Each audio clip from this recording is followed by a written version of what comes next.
नमस्कार, प्रणाम, जोहार। 9th क्लास के इंग्लिश सब्जेक्ट का ये सेट सॉल्व किया जा रहा है। इसमें कुल 40 प्रश्न होगा। उसमें 40 प्रश्नों का फुल एक्सप्लेनेशन हिंदी में बताया जाएगा। वैसा नहीं कि केवल क्वेश्चन पढ़ दिया जाए और उसका आंसर बता दिया जाए। जैसे बहुत सारे जगहों में आप देखे होंगे किस प्रकार से होता है। Olympic games are held once every 4 years, इस प्रकार से बताया जाता है, लेकिन इसमें हम उस प्रकार से नहीं बताएंगे। कंप्लीट इसका डिटेल मीनिंग बताएंगे, एक एक वर्ड का हिंदी मीनिंग बताएंगे ताकि आप बेहतर तरीके से समझ पाए। क्योंकि हमारा ये सेकेंड लैंग्वेज है, हिंदी लैंग्वेज तो है नहीं कि आसानी से लोग समझ जाएंगे। तो आइए शुरू करते हैं। फर्स्ट प्रश्न को सॉल्व करने के लिए पहले पैसेज पढ़ना पड़ेगा। पैसेज है, the Olympic games are held on every 4 years। इसमें सबसे पहले डिफिकल्ट वर्ड को देखेंगे। डिफिकल्ट वर्ड तो इसमें कुछ नहीं, ओलंपिक तो एक गेम, ओलंपिक गेम एक प्रकार का खेल होता है जिसमें कई सारे खेलों को खेला जाता है। उसमें एक प्लेयर फेमस हुए थे 1-2 साल पहले, नीरज चोपड़ा। हेल्ड मतलब आयोजित होना या आयोजित करना।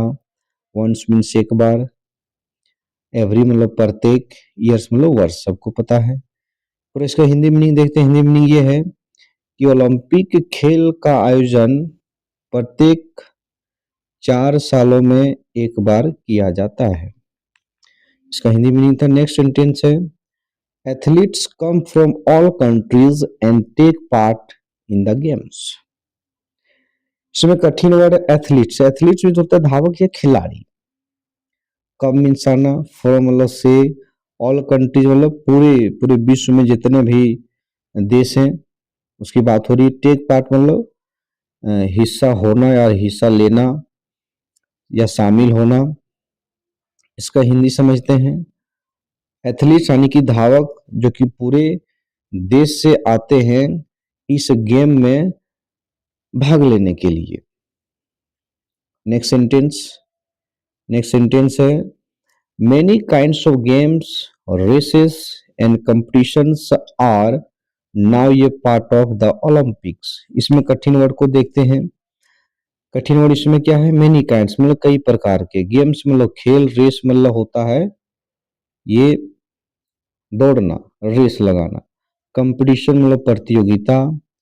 और बाकी इसमें तो कुछ कठिन वर्ड है नहीं। थोड़ा जूम आउट कर देते हैं।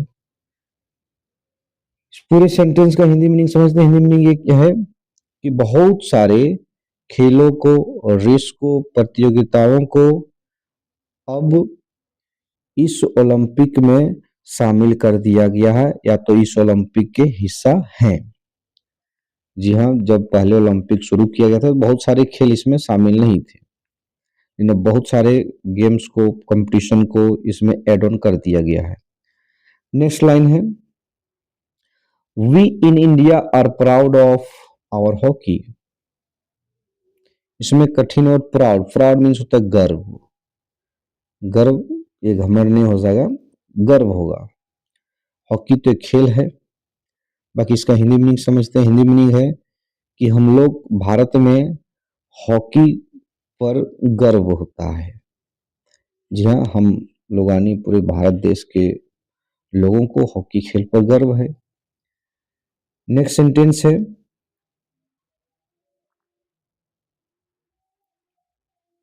We were the Olympic champions in hockey till 1960। इसमें कठिन वर्ड चैंपियंस। चैंपियंस मतलब विजेता, विजेता होता है। टिल मतलब तब, तब तक या तक। इसका हिंदी मीनिंग समझते हैं। हिंदी मीनिंग है कि हम लोग 1960 तक, यानी 1960 तक हॉकी में विजेता थे। अब नेक्स्ट सेंटेंस है, नेक्स्ट सेंटेंस ये है, we lost the championship in Rome in 1960। इसमें कठिन वर्ड है लॉस्ट। लॉस्ट मतलब हार जाना। यहाँ पे खेल के हारने की बात हो रही है। चैंपियनशिप मतलब विजेता की जो खिताब थी, ताज था, वो हम लोग हार चुके थे। पूरा सेंटेंस का मीनिंग समझते हैं क्या है, कि हम लोग 1960 में रोम में चैंपियनशिप हार गए, यानी विजेता जो हम लोग थे, अब हम लोग विजेता नहीं रह पाए। कब? 1960 में रोम में। नेक्स्ट सेंटेंस है, but we won it back in Tokyo in 1964।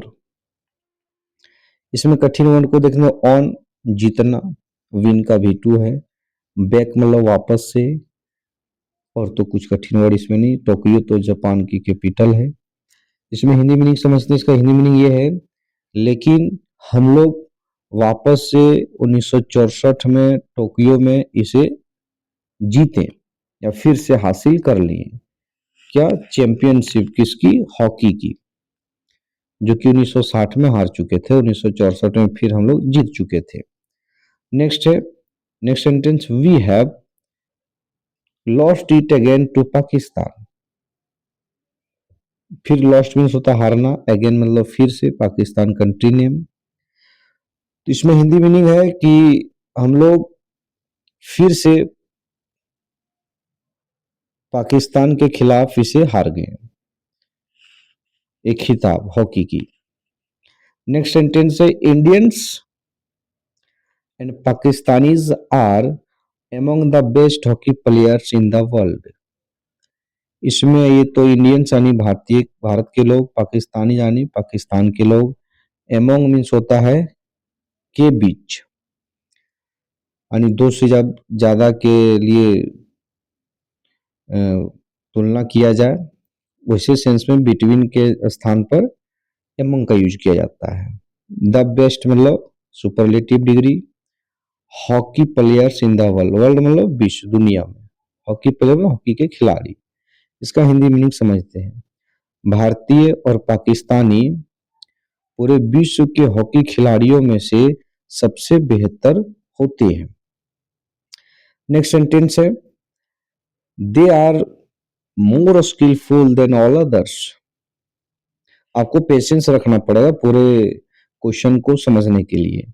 ऐसा नहीं कि 2 मिनट देखें स्किप करके निकल पड़े, समय दीजिए कम से कम जितना समय लगे इसमें।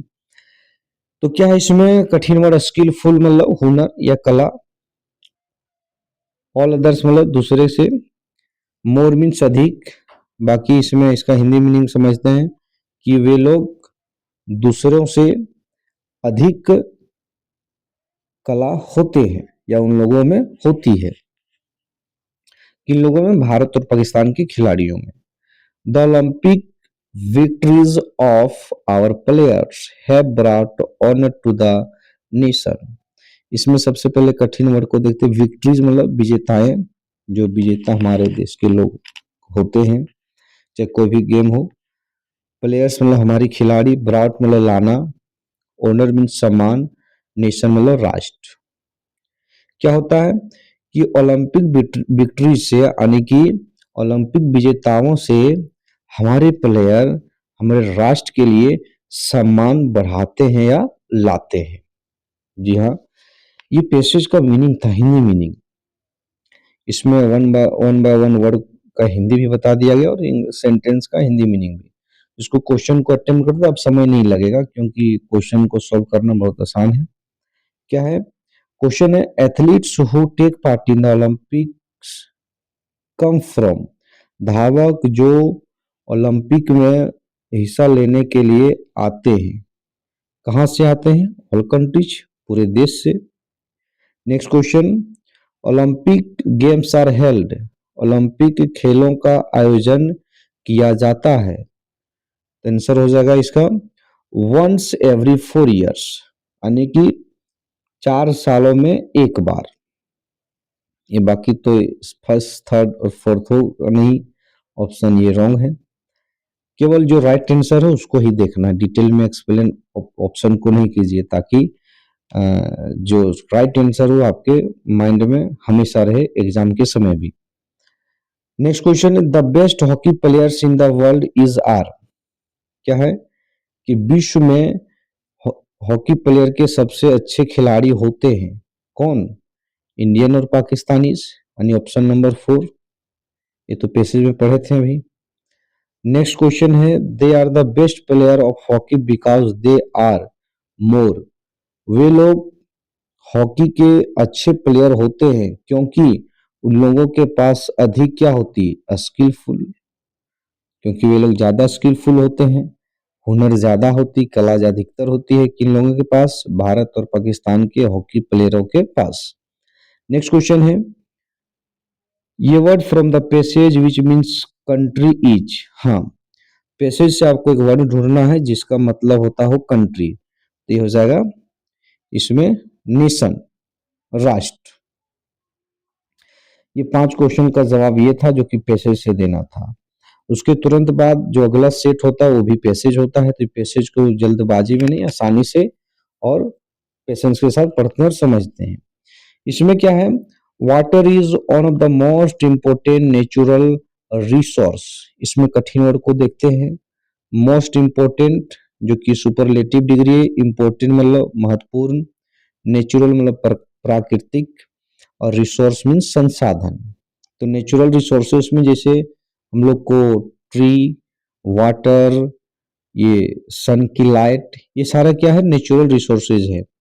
ये खनिज वगैरह जितना होता है, कोयल वगैरह, स्टोन वगैरह, ये सारे नेचुरल रिसोर्सेज हैं। तो बहुत सारे नेचुरल रिसोर्सेज में से वाटर यानी कि पानी एक महत्वपूर्ण नेचुरल रिसोर्स है, यानी कि प्राकृतिक संसाधन है। क्यों है, आगे इसके बारे में पेश में पढ़ते हैं। क्या है, with the rising population there has been an increasing pressure on the earth's resources. इसमें पहले कठिन वर्ड को देखते हैं, कठिन वर्ड क्या क्या है। इसमें कठिन वर्ड है राइजिंग।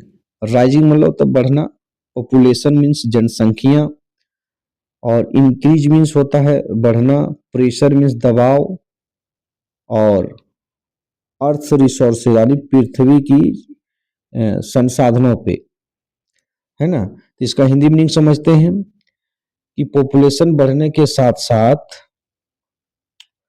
अर्थ की संसाधनों पे भी प्रेशर बढ़ रही है, यानी दबाव बढ़ रही है। जी हाँ, ऐसा हो रहा है।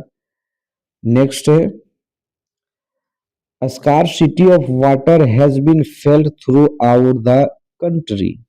इसमें कठिन वर्ड को देखते हैं, स्कार्सिटी, स्कार्सिटी मीन्स होता है कमी, और फेल्ट मतलब महसूस करना, फील का V2 है, V3 है, हैज बीन यूज हुआ यहाँ पर, V3 है, V2 और V3 सेम होता है, लेकिन बीन है तो यहाँ V3 है। थ्रू आउट मतलब पूरे, समूचे, कंट्री मतलब देश। इसका हिंदी मीनिंग है कि पानी की कमी पूरे देश में महसूस किया जा चुका है। आगे सेंटेंस है, इसको जूम इन थोड़ा करते हैं क्योंकि ब्लर लग रहा है, बस 2-3 लाइन ही ब्लर जैसा दिख रहा है, इसको एडजस्ट कर लीजिएगा। नेक्स्ट है, efforts have been made to collect water by building dams. Efforts मतलब होता है प्रयास या प्रयत्न, मेड मतलब बनाया गया, कोशिश किया गया, कलेक्ट मीन्स जमा करना, वाटर मीन्स पानी, बिल्डिंग डैम्स मतलब डैम को बनाना। इसमें हिंदी मीनिंग इसका समझते हैं, हिंदी मीनिंग है कि डैम बनाकर पानी को जमा करने की तरीके अपनाए गए हैं या लगाए गए हैं। नेक्स्ट सेंटेंस है, wells have also been dug to create ground water structure. इसमें थोड़ा ब्लर जैसा लग रहा है, इसको जूम इन और कर देते हैं। इसमें कठिन वर्ड देखते हैं, वेल्स, वेल्स मीन होता है कुआं, डग मीन्स खोदना, क्रिएट मीन्स बनाना, ग्राउंड वाटर मतलब जमीन की पानी, स्ट्रक्चर मतलब ढांचा। यानी कि इसमें हिंदी मीनिंग समझते हैं कि ग्राउंड वाटर स्ट्रक्चर यानी उसकी ढांचा को बनाने के लिए या उत्पन्न करने के लिए कई सारे कुएं खोदे गए हैं या बनाए गए हैं। नेक्स्ट है, but this is not enough. Enough मतलब पर्याप्त, लेकिन ये सारे इतना भी पर्याप्त नहीं है। नेक्स्ट सेंटेंस, ये वाइड होना चाहिए, वाइस नहीं, wide conservation of water is needed. यानी कि इसमें कठिन वर्ड देखते हैं, वाइड मतलब व्यापक, ज्यादा, कंजर्वेशन स्विंग बचाव संरक्षण करना, नीडेड मतलब जरूरत है। यानी कि बहुत बहुत ज्यादा पानी को कंजर्व करके यानी बचा के रखने की जरूरत है। नेक्स्ट सेंटेंस है, one of the most popular ways of conservation is rain water harvesting. इसमें कठिन वर्ड को देखेंगे, पॉपुलर मतलब होता है प्रसिद्ध, वेज मीन्स तरीके, कंजर्वेशन मीन्स बचाव करना, बचाना या बचाव बोल सकते हैं, रेन वाटर मतलब वर्षा की पानी, हार्वेस्ट करना। देखिए इसमें रेन वाटर हार्वेस्टिंग, एक तो हार्वेस्ट का मतलब होता है फसल की कटाई करना या फसल ऐसी पक गया हो कि उसको कटाई कर सकते हैं, लेकिन यह रेन वाटर हार्वेस्ट का मतलब होता है जो कि पानी बरसात में गिरते हैं उसे छत पर जो पानी होता है उसको पाइप के माध्यम से किसी टैंक में बचा कर रखना, फिर उसको कोई दूसरे उपयोग में सिंचाई वगैरह पीने वगैरह के लिए साफ करके यूज किया जाता है, उसी को बोलते हैं रेन वाटर हार्वेस्टिंग। इसका हिंदी मीनिंग समझते हैं कि बहुत सारे मतलब वाटर को कंजर्व करने का तरीकों में से एक प्रसिद्ध तरीका है रेन वाटर हार्वेस्टिंग। आगे है, it means collecting rain water on the roofs of building and storing it underground for later use. वही चीज जो भी हम बताएं आपको, मीन्स मतलब कलेक्ट मतलब इकट्ठा करना, बाकी इसमें रूफ मतलब होता है छत, बिल्डिंग्स मतलब भवन इमारतें, स्टोरिंग मतलब होता है इकट्ठा करना जमा करना, अंडरग्राउंड मतलब जमीन के नीचे, लेटर यूज मतलब बाद में प्रयोग के लिए। इसमें इसका हिंदी मीनिंग समझते हैं, वही हिंदी मीनिंग है कि रेन वाटर हार्वेस्टिंग का मतलब होता है कि छत पर जो वर्षा की पानी होती है या किसी छत पर, इमारतों की बिल्डिंग पर, उसे कलेक्ट करना और फिर इसे अंडरग्राउंड में स्टोर करना, इकट्ठा करना बाद में प्रयोग के लिए। नेक्स्ट है, this method can raise the level of ground water and also increase water supply. इसमें कठिन वर्ड को सबसे पहले देखते हैं, कठिन वर्ड है, यह तरीका, मेथड मीन्स होता है तरीका, रेज मतलब बढ़ाना, लेवल मीन्स स्तर, ग्राउंड वाटर मतलब जमीन का नीचे की जो पानी होती है, भी ऑल्सो मीन्स भी, इंक्रीज मीन्स बढ़ाना, वाटर सप्लाई मतलब पानी की आपूर्ति। तो इससे क्या होगा कि इस तरीके से जमीन के जो पानी है उसके स्तर बढ़ सकती है और वाटर सप्लाई भी बढ़ सकता है, यानी पानी की आपूर्ति भी बढ़ सकती। कब? जब हम रेन वाटर हार्वेस्टिंग करेंगे तब। नेक्स्ट सेंटेंस है, another method is waste water harvesting. एक दूसरा तरीका है, कौन सा? Waste water harvesting. वेस्ट मतलब होता है बेकार और वाटर हार्वेस्टिंग मतलब ही बता दिए पानी को बचाना। अनदर मीन्स दूसरा, मेथड मीन्स तरीका, एक दूसरा तरीका है बर्बाद हुए पानी को बचाना। इस प्रकार से इसको पढ़ते हैं, water from kitchens and bathrooms is collected and cleaned. क्या होता है इसमें? सबसे पहले कठिन वर्ड को देखते हैं, कठिन वर्ड क्या क्या है। कठिन वर्ड है किचन मीन्स सबको पता है रसोई घर, बाथरूम जहाँ पे नहाया जाता है, कलेक्ट मीन्स जमा करना, क्लीन मीन्स साफ करना। इसका हिंदी मीनिंग है कि बाथरूम्स और किचन के पानी को जमा करके और फिर से साफ करके, है ना, इस प्रकार से भी हम लोग जो वेस्ट वाटर हार्वेस्टिंग कर सकते हैं, ये तरीका है। नेक्स्ट है, it can then be use for purposes other than drinking. क्या है कि फिर इस पानी का प्रयोग किया जा सकता है, यूज मतलब प्रयोग करना, पर्पस मतलब उद्देश्य, ड्रिंकिंग मतलब पीना, यानी कि इस पानी का प्रयोग, कौन सा पानी? जो वेस्ट वाटर हार्वेस्टिंग के माध्यम से किचन और बाथरूम का जो पानी होगा उसे साफ करके हम पीने के अलावा और दूसरे उद्देश्य के लिए यूज कर सकते हैं। अब आइए इसका क्वेश्चन समझते हैं। क्वेश्चन क्या है? फर्स्ट क्वेश्चन है, what is one of the most important natural resource. क्या है? नेचुरल रिसोर्स मतलब प्राकृतिक संसाधन, इम्पोर्टेंट मतलब महत्वपूर्ण, व्हाट मीन्स क्या, कि इनमें से कौन एक महत्वपूर्ण प्राकृतिक संसाधन है, तो आंसर हो जाएगा वाटर, जो कि पैसेज में भी देखे थे। नेक्स्ट क्वेश्चन है what effort has been made to collect water, पानी को जमा करने के लिए किन तरीके को अपनाया गया है, तो क्या किया गया, डैम्स और वेल्स के माध्यम से, अन्य ऑप्शन नंबर थर्ड हो जाएगा इसका आंसर।